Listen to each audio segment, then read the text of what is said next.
Deputy Moynihan. Yes. Minister, continuity of care is the central aspect on this question, and that a child could rely on having a consistency in that there would be the same social worker available to them.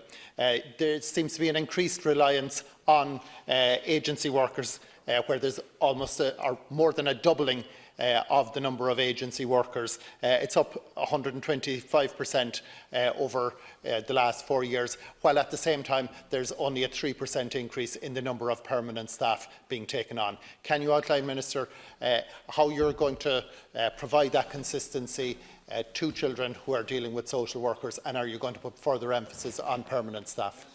Thank you, Deputy. I am very much aware that the ideal for the continuity of care of vulnerable children is to have a long-term social worker available when required. TUSLA has taken, I think, a proactive approach to the recruitment of social workers in a difficult and challenging recruitment environment. We covered this a bit with Deputy Bruin. There's a worldwide shortages of social workers, and this was noted by HICWA in its report on the 19th of June 2018. TUSLA is competing with the HSE and the voluntary and private sectors. But TUSLA has advised me that recruitment efforts to August 31st of 2019 are ahead of target for social work, with a total figure for 149 hires, which has resulted in an increase of social workers by 64 whole-time equivalents when attrition is taken into account. I share the concerns expressed by deputies regarding the increased use of temporary agency social workers in recent years, and I have communicated this to TUSLA. I also appreciated the attention, again, that the Joint Committee on Children and Youth Affairs has given the issue as part of its deliberations on the recruitment and retention of social workers in TUSLA. Notwithstanding this, TUSLA must deploy agency workers to ensure it can continue to provide its services to vulnerable children and their families at a time when overall referrals are increasing. I understand that currently, though, TUSLA is reviewing agency use. I'm informed that formal discussions will take place with FORSA on the 29th of October 2019 regarding a proposal to carry out an agency conversion across frontline service. I welcome this initiative. I will be raising the issue of agency staff in my performance statement to TUSLA, which will issue next month, as a key input to its business plan for 2020. TUSLA currently spends approximately $31 million annually on agency staff. I'm setting them a target of reducing this spend, primarily through the conversion of agency staff to permanent staff. I requested as well that TUSLA develop a strategic multi-annual workforce plan, which would include a reflection of the labour market and the current limited supply of social workers. And I'm pleased now that they have this strategic workforce planning model, which I understand will be rolled out over the coming years. The implementation of the strategic workforce planning model, I think it will represent a very significant change for TUSLA in its service delivery teams in 17 geographical areas. The model will increase and formalize the use of social care workers on child protection teams. The model should also reflect, I think, the realities of the labour market supply and ensure that social workers are supported by appropriate complementary grades, again referring this to Deputy Bruin's questions earlier. The model will also seek to deliver on a strategic focus for TUSLA with a gradual transition to multidisciplinary teams. The multidisciplinary teams will look to consist of the optimum mix of skills across social work, social care, therapeutic staff, family support, education welfare, and administrative support. TUSLA Recruit has also informed me that it has a very special proactive approach to recruitment with 16 social work specific campaigns. For example, a rolling campaign for professionally qualified social workers, the social work graduate program designed to recruit new graduates, social work team leads, senior social work practitioner, and principal social worker.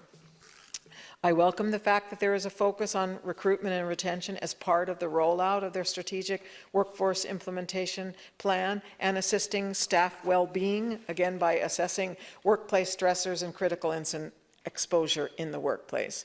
The other thing to say, Deputy, is that my department also has taken an initiative to establish the social work Education Group, which provides a forum for TUSLA and other stakeholders, including the HSE and Probation Service, to explore and act upon possible actions to influence the future supply of social workers. The first priority identified by the group is the streamlining of student placements. My department has commissioned research to identify ways and alternative approaches to streamline the process, working with stakeholders, and I understand a final report is due shortly and possible next steps will be considered. The Social Work Education Group also provides, I think, a perfect platform for TUSLA to bring forward creative ideas with regard to initiatives such as conversion courses to train existing social care workers as social workers. So these are just some of the ideas that are coming forward. Minister, trust and the human relationships with the social workers are such a huge key aspect of their role, both for the child and for the social worker, and getting results for them.